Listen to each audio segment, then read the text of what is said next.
Olá, tudo bem? Professor Rafael Castro falando, hoje trazendo mais um tema da Idade Antiga, Roma Antiga. Quando nós estudamos Roma Antiga, nós estamos estudando a chamada Antiguidade Clássica. Quando falamos de Antiguidade Clássica, estudamos Grécia e Roma. Hoje o tema é Roma. E aí nós temos uma imagem embaixo, não é, de uma estrutura, uma construção feita durante a Roma Antiga, um símbolo muito forte do Império Romano que era o chamado Coliseu, onde ocorriam as famosas lutas de gladiadores, não é, que você já deve ter visto em filmes, em documentários, em várias situações. Bom, vamos começar a nossa aula falando um pouco, não é, da questão da localização, mostrando onde estava, não é, essa Roma Antiga. Roma Antiga começou onde hoje é a cidade de Roma. E aí nós temos, você está percebendo no mapa, não é, a abrangência inicial. Onde essa Roma Antiga vai atuar inicialmente? Nós temos a parte marrom no nosso mapa, né, mostrando onde Roma vai começar. Vai se expandir por toda essa área aqui, ó, que é a chamada Península Itálica, que hoje forma a Itália, juntamente com essa ilha. E você percebe no mapa que nós temos a presença de vários povos. Roma, o povo romano, ele vai ser a junção, ele vai ser resultado da união dos mais variados povos. E é aqui nessa região do que hoje nós chamamos de Europa que vai começar a se formar o chamado Império Romano, que na época ainda não era um império. É por isso que a gente vai falar agora um pouco sobre os períodos, não é, da história romana. A história romana ela está dividida em 3 períodos: monarquia, que também podemos chamar de realeza, república e o império. Muitas das vezes a parte mais famosa da história de Roma é a sua fase imperial, mas nós temos que saber que existem também outras fases. A sociedade romana ela vai estar dividida basicamente nesses 3 segmentos: patrícios, plebeus e escravos. Os patrícios, eles na verdade são os grandes proprietários rurais que tinham grandes prestígios políticos, econômicos, sociais dentro dessa sociedade. E com o passar do tempo, os plebeus vão começando a exigir maior participação política, maior participação na vida econômica da cidade, as decisões, e isso vai fazer com que as coisas venham se modificando ao longo do tempo. No início da história romana é interessante nós pensarmos que somente os patrícios tinham direitos, tinham na verdade aquilo que chamamos de cidadania. Direito de participar do governo, direito de definir o que seria feito na cidade. Aí é importante nós pensarmos que lá no período da chamada monarquia ou realeza, o rei ele tinha todas essas funções ao mesmo tempo: função executiva, que é de governar, judiciária, que é de definir o que é certo, o que é errado, de julgar, função religiosa, ele era um líder religioso, e função legislativa, que é fazer as leis. Neste último caso, não é? Ele também era aconselhado pelo Senado. Então veja que o Senado romano ele está presente desde o início praticamente da história romana, mas na época da realeza, na época da monarquia, o Senado ele era uma instituição que apenas servia, olha aqui, para aconselhar, olha, aconselhar o rei. Então ele não tinha poder de falar o que realmente seria feito. A ratificação das leis, não é? Ou seja, quem ia afirmar, confirmar as leis, era justamente a chamada Assembleia, que era chamada de Cúria, que era formada por todos os cidadãos em idade militar. Lembrando que esses cidadãos eles eram especificamente de uma classe social chamada de patrícios. Por volta do ano de 509, foi derrubado o último rei de Roma, do período lá monárquico, do período que Roma era uma realeza.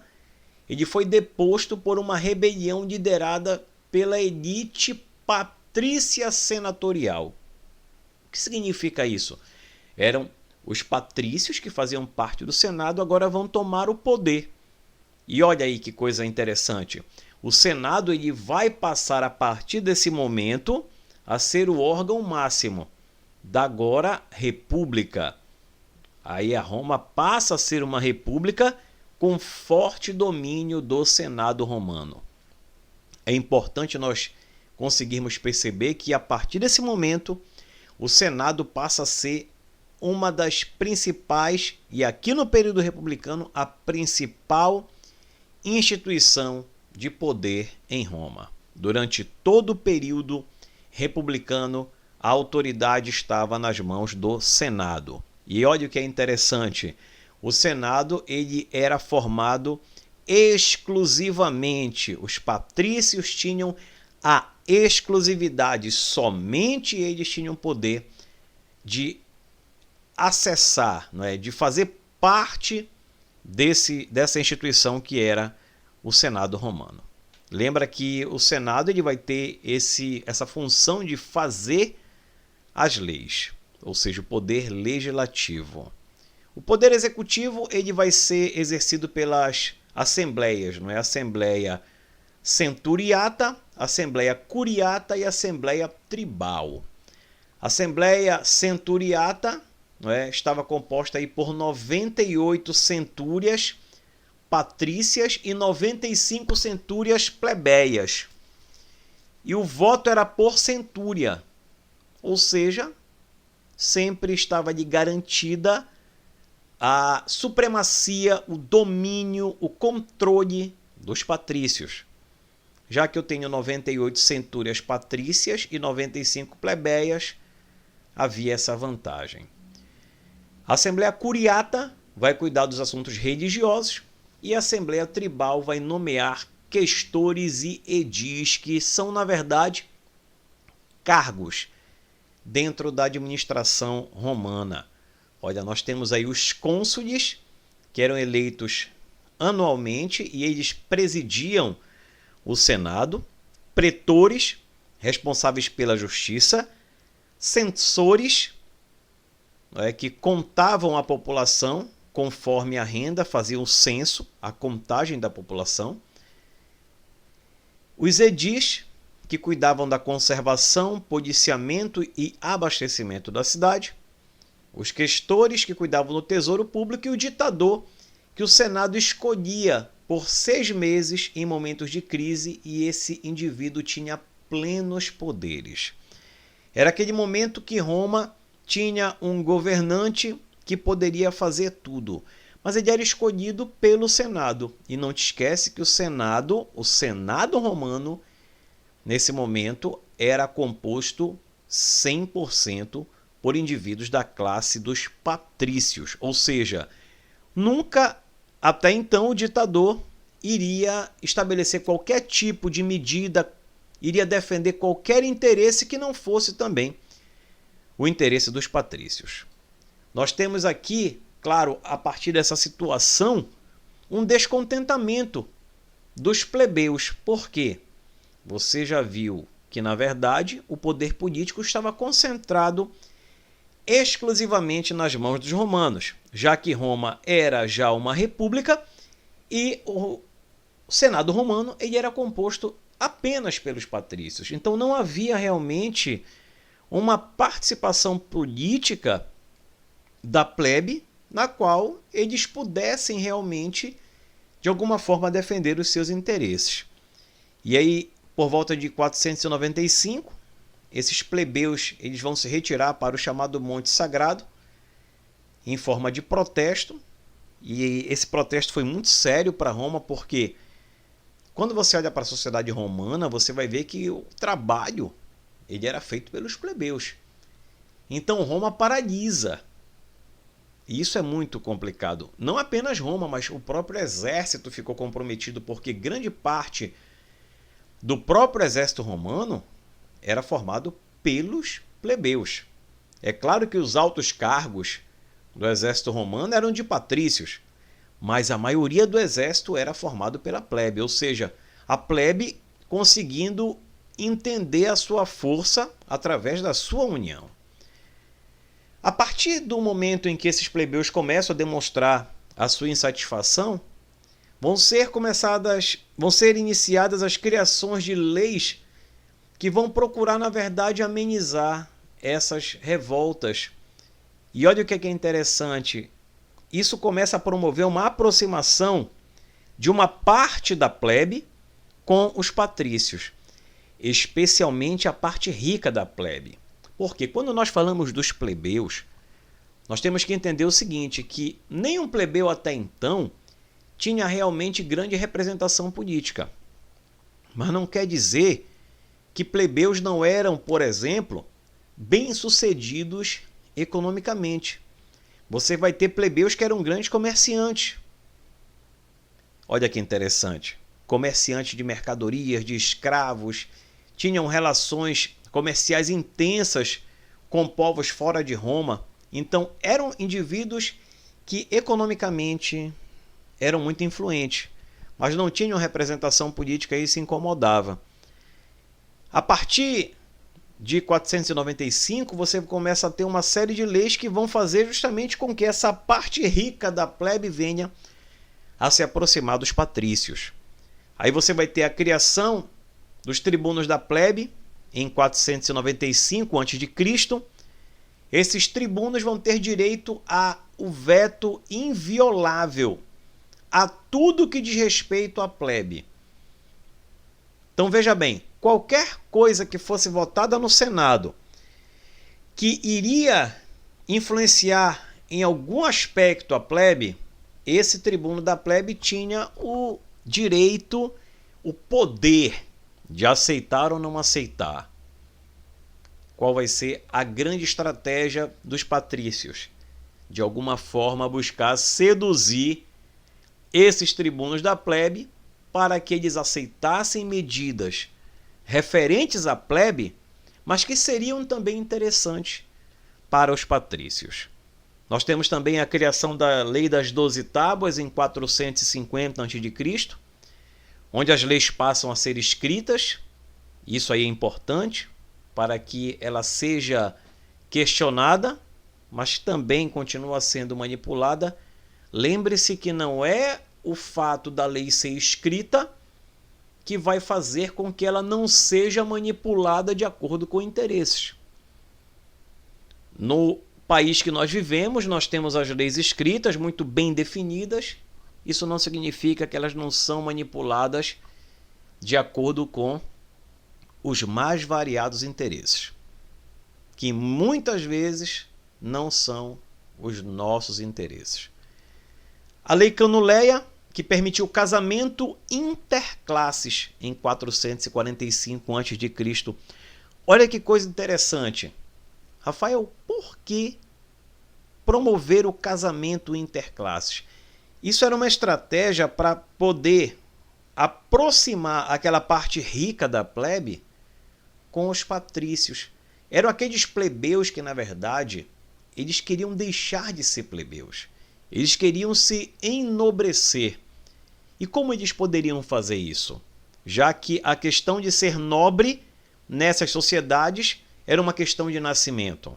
Você nascia nobre, ou você iria, a partir da lei da Canuleia, se tornar um nobre a partir do casamento.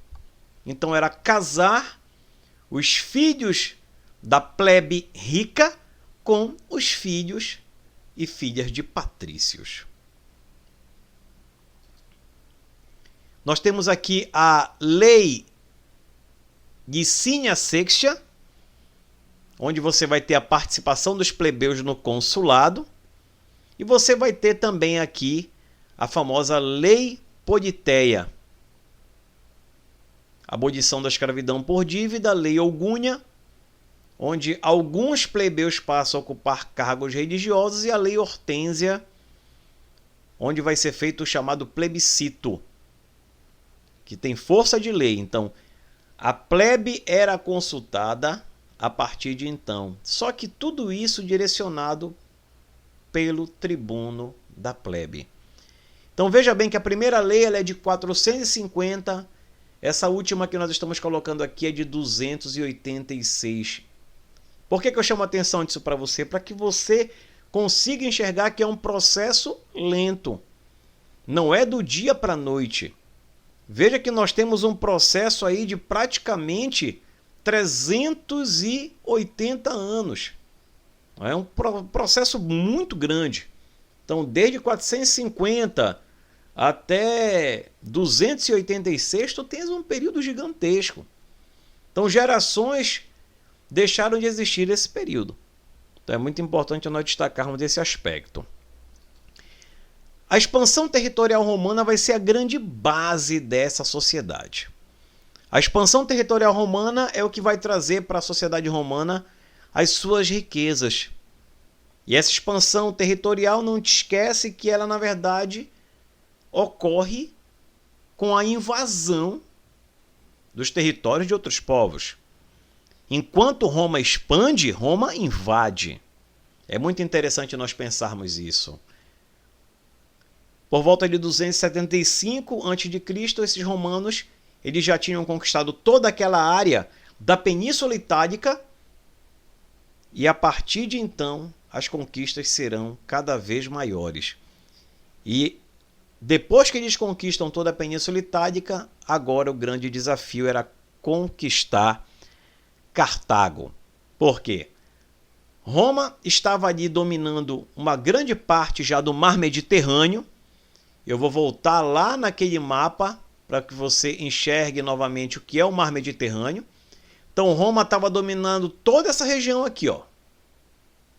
Toda a região que na verdade estava desse lado aqui da Europa, do Mediterrâneo, já estava dominada pelos romanos. Agora o desafio era dominar toda essa área que estava dominada pelos cartagineses.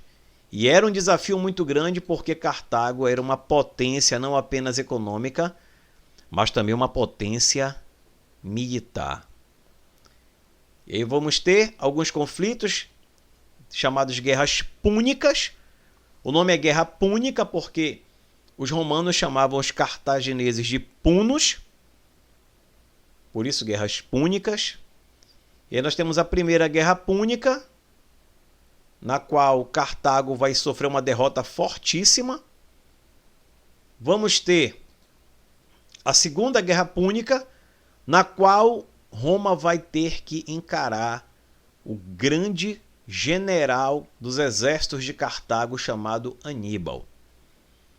E Aníbal vai impor derrotas fortíssimas a Roma dentro da Península Itálica. Por isso esse nome carrega um poder fortíssimo. Só que Aníbal vai ser derrotado e Cartago vai acabar caindo devido ao poder militar de Roma. A partir de então, Roma vai conseguir, dominar o mar Mediterrâneo.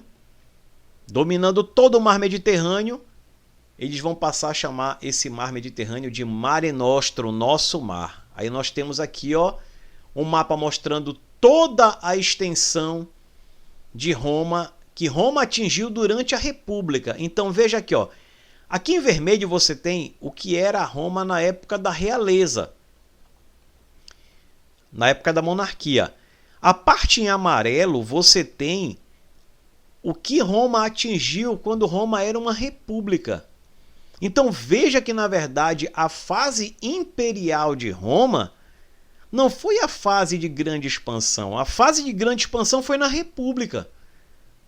Roma, na verdade, durante o império, vai conseguir o quê? Manter essa área toda, que não era fácil. Porque manter toda essa área significava manter uma estrutura militar gigantesca. É muito importante nós conseguirmos destacar esse aspecto. Hoje nós vamos encerrar essa primeira parte da nossa aula sobre Roma Antiga e vamos voltar na próxima aula trazendo os confrontos que começam a existir dentro dessa República Romana por questão de poder. E as disputas serão fortíssimas. E é aqui que nós vamos encontrar histórias que nós já conhecemos, como a de Júlio César e vários outros. Histórias de interesses políticos que levavam a traições, guerras, muitos confrontos, infelizmente sangrentos. Espero que vocês tenham compreendido até aqui. Não esqueçam de rever essa aula e de fazer as atividades que serão enviadas para que você faça no seu Google Forms. Um grande abraço a todos e todas e sempre eu vou encerrar esperando encontrá-los em uma próxima oportunidade. Valeu!